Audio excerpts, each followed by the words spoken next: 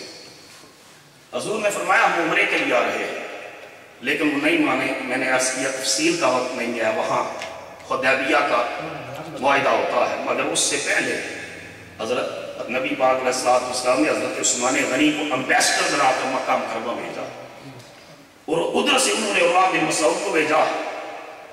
یہ بات علامہ صاحب نے بھی اشارہ کم بیان کی کہ حضرت عثمان غنی رضی اللہ تعالیٰ عنہ کو انہوں نے یہ آفر کی کہ ہم تمہارے نبی علیہ السلام کو مکہ میں داخل نہیں ہونے دیں گے، لیکن اے عثمان تمہیں اجازت ہے، چاہے تو کعبہ کا طواف کر لو، چاہے تو صفا مروا کی سعی کر لو، چاہے تو آب زمزم پی لو، چاہے تو حجر اسود کو چوم لو، جو بھی کرنا ہے کر لو، مگر تمہارے نبی کو اجازت نہ دیں گے. عثمان غنی نے کہا مکہ کے لوگوں، ہم کعبے کو کعبہ جانتے ہی اس وجہ سے ہیں کہ ہمارے نبی نے کہا تھا یہ خدا کا در.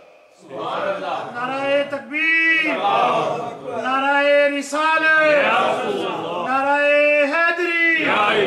جب تک میرے آقا نہ آئیں گے، اور شریعت کا حکم نہیں تھا، حضور نے منع نہیں فرمایا تھا کہ میرے بغیر طواف نہ کرنا، میرے بغیر عمرہ نہ کرنا، میرے بغیر یہ سعادتی حاصل منع نہیں کیا تھا، مگر ان کا حضور سے محبت کا یہ عالم تھا. کہا جب تک میرے آقا ہو کر کعبے کا طواف نہ کریں، اس وقت تک عثمان طواف نہ کرے گا.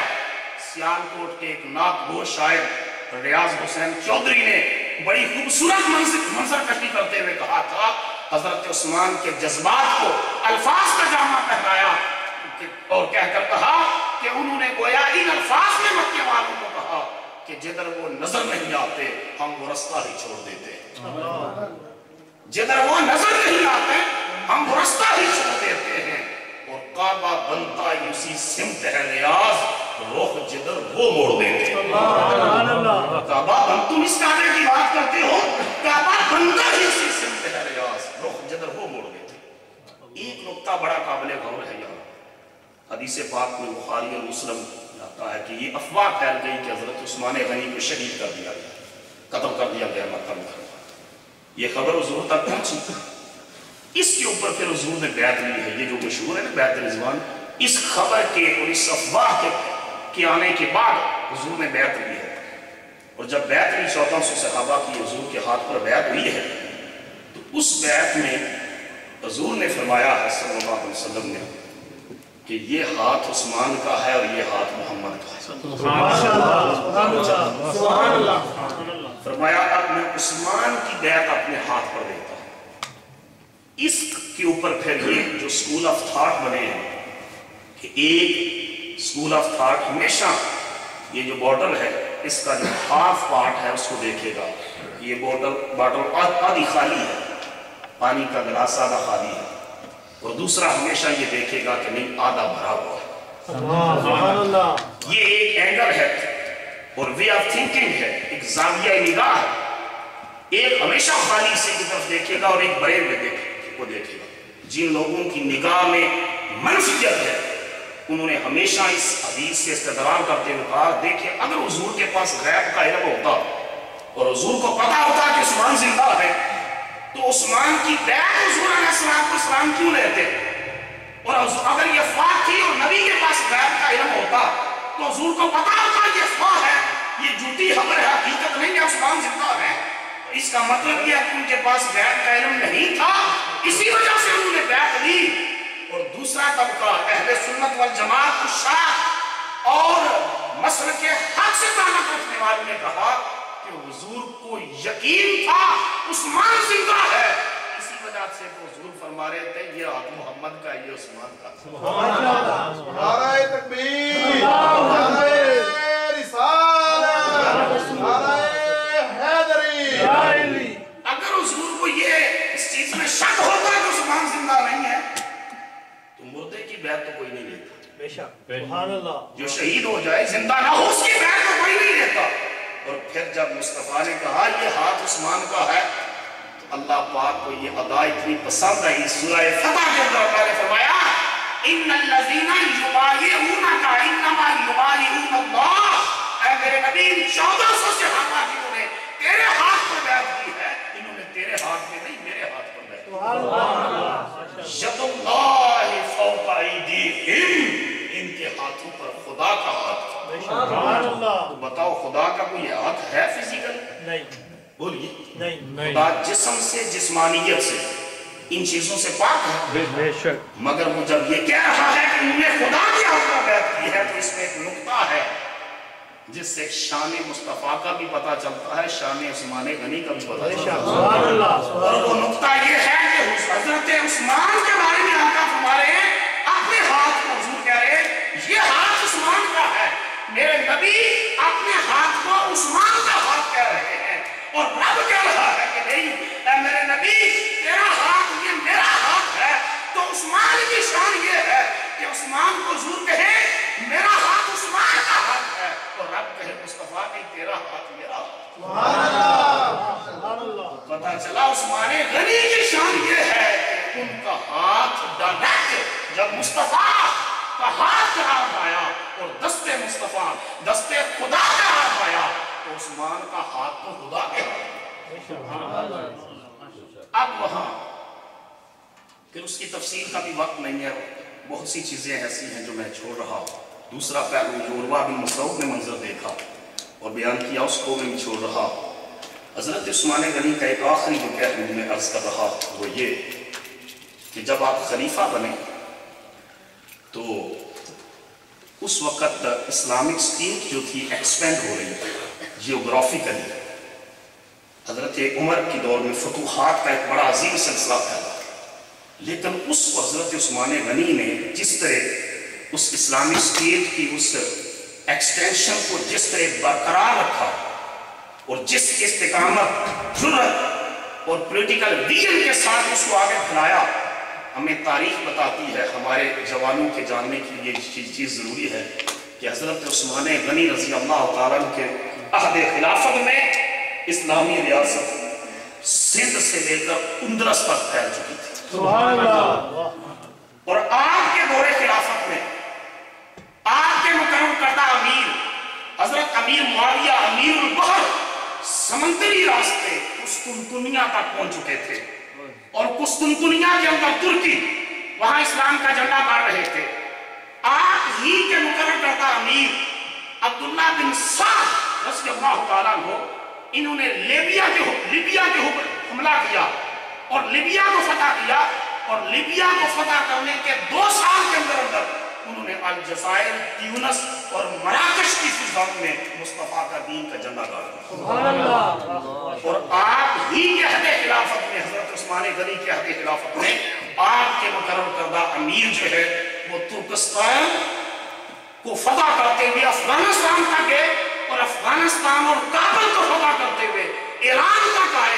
اس طرح مشرق اوسط ہو یا مغرب کی دنیا ہو یا ایشیا ہو 3 براعظم ایسے ہیں عہد عثمانی میں 3 براعظموں کے اوپر میرے نبی محمد کے دین کا امن کا جھنڈا لہرا رہا. سبحان اللہ. ماشاءاللہ. اور ایک بات جو آپ کی توجہ کے لیے بڑی ضروری ہے، اس دور میں یہ ہمارا پاکستان کا صوبہ جو بلوچستان ہے that was the part of Afghanistan at that time. یہ افغانستان کا حصہ تھا، پاکستان کا صوبہ بلوچستان، اور افغانستان فتح ہوا حضرت عثمان غنی کے دور میں. اس کا مطلب یہ ہے کہ پاکستان کی مٹی اور پاکستان کی سرزمین عہد عثمانی سے ہی اسلامی ریاست کا حصہ ہے. اسی کے طرف اشارہ کرتے ہوئے علامہ اقبال نے کہا تھا کہ میرے عرب کو آئی ٹھنڈی ہوا جہاں سے، میرے عرب کو آئی ٹھنڈی ہوا جہاں سے، میرا وطن وہی ہے، میرا وطن وہی ہے. کہا کہ یہ وہ علاقہ ہے جہاں میرے آقا کو ٹھنڈی ہوائیں آتی رہی. عہد رسالت میں مکران تک اسلام پہنچ چکا تھا. تاریخ کی کتابوں میں آتا ہے کہ مکران کے تاجر عرب میں آئے اور مکران تک اسلام پھیل چکا تھا. اور جو ہے وہ اس کے علاوہ حضرت عبدالرحمن جامی نے نفحات الانصف میں کتاب میں لکھا ہے کہ ہندوستان کا ایک شخص آیا مدینہ طیبہ میں اور ہندوستان کے اس شخص نے بھی مصطفیٰ علیہ السلام کی زیارت بھی کی، حضور کا دین بھی قبول کیا. سبحان اللہ. اور اس کے بارے میں نفحات الانصف کے اندر حضرت علامہ جامی نے لکھا ہے. اس کی بھی ڈیٹیل کا وقت نہیں ہے کہ وہ بڑی لمبی اس کی ان کی عمر ہوئی اور لوگوں نے پوچھا پوچھا کہ اتنی لمبی عمر کیسے ہوئی؟ تو انہوں نے پھر وجہ اس کی بیان کی کہ انہوں نے کہا کہ میں اپنے جو ہے وہ لمبی عمر کی وجہ یہ ہے کہ ہم ہندوستان میں بٹھنڈا نام ہے بٹھنڈا، اس میں اپنے مکان کی چھت پر تھے تو ہم نے دیکھا کہ چاند کے 2 ٹکڑے ہو گئے۔ ہم حیران ہوئے کیونکہ 4 چھت کے اوپر تھی اور دیکھتے دیکھتے چاند دوبارہ جڑ گیا۔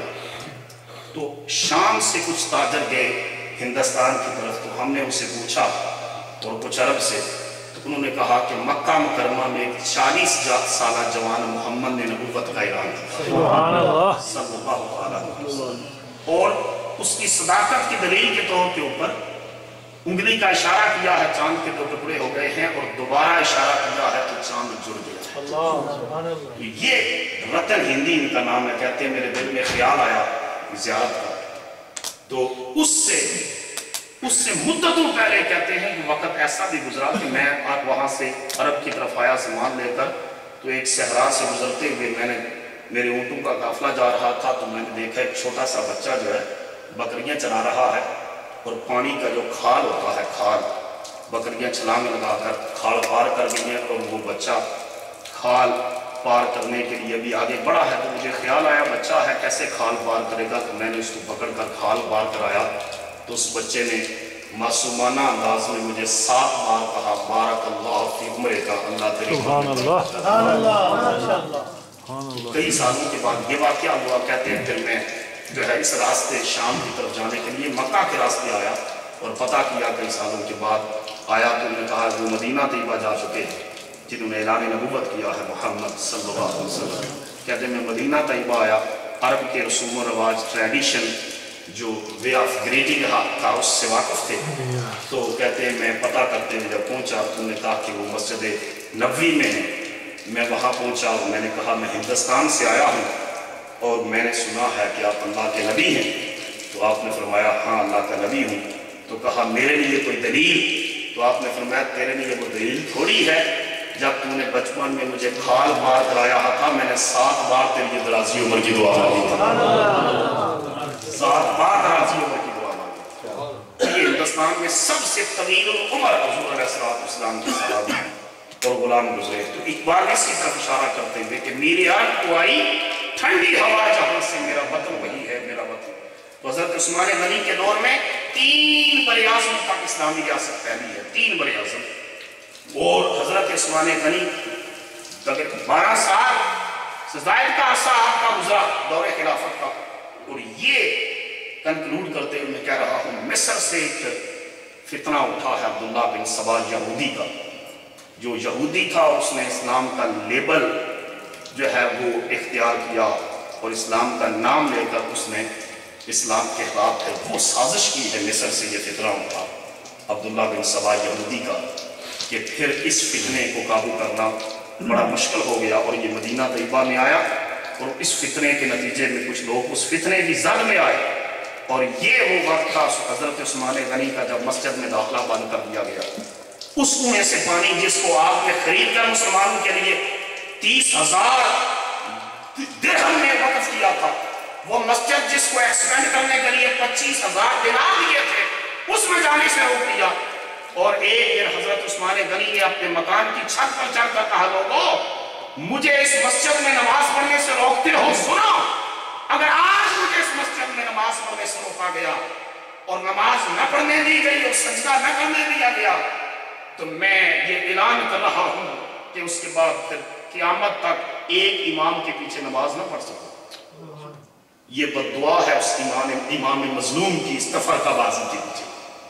اور حضرت جب یہ باغی آپ کے مکان کی دیواریں بنا کر اندر داخل ہوئے، اس وقت امام حسن اور امام حسین، یہ جو تفریق ہے بین اہل بیت اور صحابہ کی، یہ بطور سیکورٹی گارڈز آپ کے دروازے کے پاس پہرا دے رہے تھے، امام حسن اور حسین رضی اللہ تعالیٰ عنہما، اور ان کی ڈیوٹی حضرت علی شیر خدا کرم اللہ وجہ کریم نے لگائی تھی، مگر وہ باغی بہت زیادہ تھے اور یہ دیواریں بنا کر اندر آئے۔ اس وقت قرآن مجید کی تلاوت کر رہے تھے حضرت عثمان غنی رضی اللہ تعالیٰ عنہ۔ جب انہوں نے حملہ کیا تو ایک نقطہ جس پر میں ختم کر رہا ہوں اور وہ یہ کہ ہر شہید اور یہ وہ ان لوگوں میں ہے جن کی شہادت کی خبر حضور نے پہلے دی تھی۔ احد پہاڑ جب جمعہ تھا تو حضور نے فرمایا احد رک جا، حضرت صدیق اکبر ساتھ تھے، فاروق اعظم ساتھ تھے، عثمان غنی، تو حضور نے فرمایا احد رک جا، کیوں جھومتا ہے؟ تیرے اوپر ایک نبی ہے، ایک صدیق ہے، دو شہید تھے۔ تو گویا صدیق اکبر کے صدیق ہونے کی گواہی دی، عمر اور عثمان کے شہید ہونے کی گواہی حضور نے اپنی زندگی میں دی۔ تو ہر شہید کی شہادت کے وقت اس کے خون کا پہلا قطرہ کسی کا بدر کی زمین پر گرا، کسی کا احد کی زمین پر گرا، کسی کا خندق، کسی کا تبوک، کسی کا کسی مقام پر گرا، مگر قربان جائے عثمان غنی آپ کی شان اور آپ کے مقام پر شہادت کے وقت ان کے خون کا پہلا قطرہ اللہ کی کتاب پر گرا، قرآن مجید پر گرا، اور اس قرآن کے لفظوں نے اس کو محفوظ کر کے یہ گواہی دے دی کہ عثمان اور قرآن بھی جدا جدا تھے۔ جس طرح اہل بیت اور قرآن جدا نہیں ہے، اس طرح عثمان اور قرآن بھی جدا نہیں ہے۔ اور آج بھی وہ نسخہ ترکی کے شہر استنبول کی لائبریری کے اندر موجود ہے۔ ہمارے استاد گرامی اور مرشد کریم حضور ضیاء الامت حضرت جسٹس پیر محمد کرم شاہ صاحب رحمت اللہ تعالیٰ علیہ کی تحریر میں نے پڑھی، آپ نے فرمایا میں نے اس نسخے کی زیارت کی ہے جس نسخے کو حضرت عثمان غنی اس وقت تلاوت کر رہے ہیں، اس کی تلاوت کر رہے تھے، وہ ابھی آج بھی اس استنبول کے اندر موجود ہے۔ اور حضرت عثمان غنی رضی اللہ تعالیٰ عنہ کی قبر انور پر اللہ کروڑوں رحمت نازل فرمائے اور قیامت تک آپ کے نقوش پاک کو ہمیں خزانہ بنانے کی توفیق عطا فرمائے۔ مدینے کے گدا دیکھے دنیا کے امام اکثر بدل دیتے ہیں تقدیر محمد کے نام۔